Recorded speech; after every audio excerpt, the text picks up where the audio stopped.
Акция по сбору батареек направлена на то, чтобы научить малышей с малых лет заботиться об окружающей среде и прививать им любовь к экологии. Эта акция стала для воспитанников не только возможностью внести свой вклад в защиту окружающей среды, но и важным уроком о том, как маленькие усилия могут привести к большим переменам.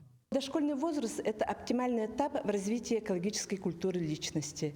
Экологическое образование способствует познавательному развитию детей, его эстетическому развитию, формированию нравственных качеств ребенка и формированию экологически грамотного поведения с самого раннего детства.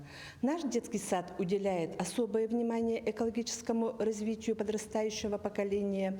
Воспитатели провели занятия, на которые рассказали малышам о вреде, который могут причинить неутилизированные батарейки, и о том, как правильно их утилизировать.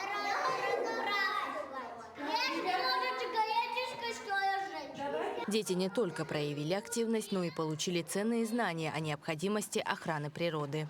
Если каждый человек будет сдавать батарейки, то мы спасем не только здоровье людей, но и нашу природу.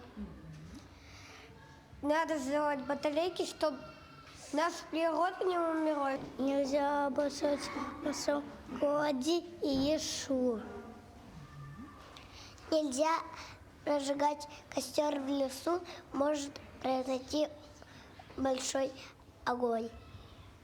Нельзя ловить и не приносить домой детенышей со зверей, белочек и птичек. Давать кубатники и убивать мотов. Сажать цветы и деревья.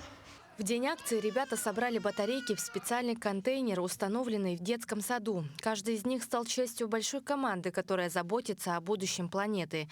После наполнения урны детский сад передаст накопление в Якутскую экологическую компанию для дальнейшей грамотной переработки батареек. Дайна Федорова, Семен Семенов, Якутск.